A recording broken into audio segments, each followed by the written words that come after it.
Bonjour à tous, je vais vous présenter quelques règles de montage des roulements. Une liaison pivot, ce n'est pas seulement un guidage en rotation. Là, on a vraiment un guidage en rotation. Mais si vous regardez bien ce dessin-là, la liaison pivot, elle présente un inconvénient, puisque l'alésage qui est en haut, là, ici, et en bas, hein, eh bien, il est pour l'instant libre en translation sur l'arbre, c'est-à-dire qu'il peut se déplacer vers la droite. On va essayer de remédier à ce problème. Donc il faut un arrêt en translation. Donc si par exemple dans ce montage je pousse l'axe dans ce sens, voyez la flèche en 3D, voyez la flèche en 2D, rouge, eh bien je vais d'abord avoir l'effort qu'il va se transmettre de l'arbre à la bague intérieure, du roulement côté gauche. Ensuite cet effort de la bague intérieure sur la bille. Ensuite cet effort de la bille sur la bague extérieure. Et enfin, de la bague extérieure, ici, sur l'alésage. Ça y est, là, tout est bien bloqué. Mais si je le fais dans l'autre sens, là, c'est pas pareil. Là, je vais sortir l'arbre, puisque rien m'empêche l'arbre de sortir vers la gauche.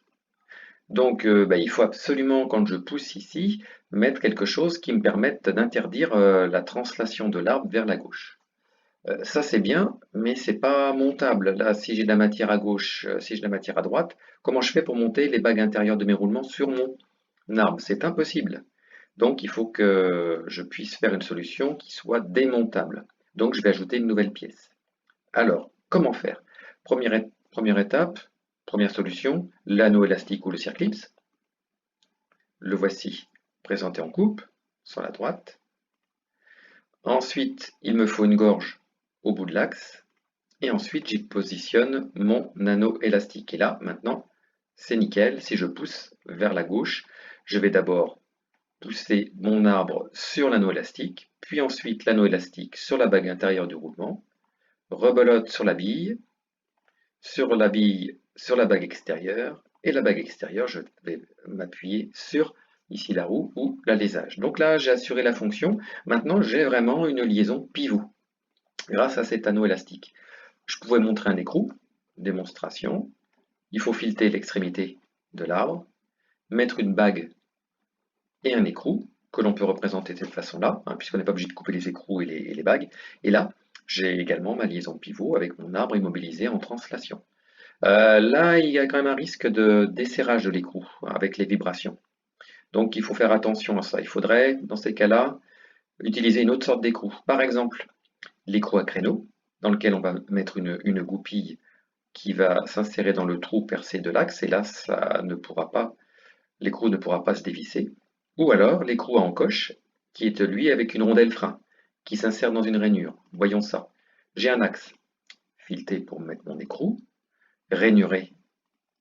Et cette rainure, elle me sert à quoi dans l'axe? Eh bien, elle me sert à mettre la languette qui appartient à cette fameuse rondelle frein. Maintenant, la rondelle frein est immobile en rotation, elle ne peut plus tourner autour de l'axe. Par contre, elle est disponible en translation, hein, mais je ne peux plus tourner autour de l'axe.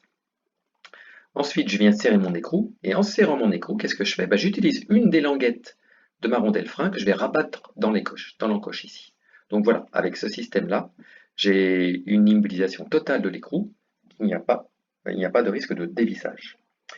Voilà, donc ici se termine cette petite présentation. Je vais vous poser juste une petite question. Donc vous allez marquer en bas d'une page votre nom, votre prénom et votre classe en majuscule. Vous noterez également le nom du document qui s'appelle S121C, vidéo lecture roulement, partie 2 également. Et vous allez répondre par écrit en notant simplement le numéro de ma question avant de répondre. J'ai qu'une seule question en fait. Eh bien, vous allez m'inscrire ici les solutions qui sont présentées dans ce diaporama et qui permettent d'immobiliser l'arbre en translation dans cette liaison pivot.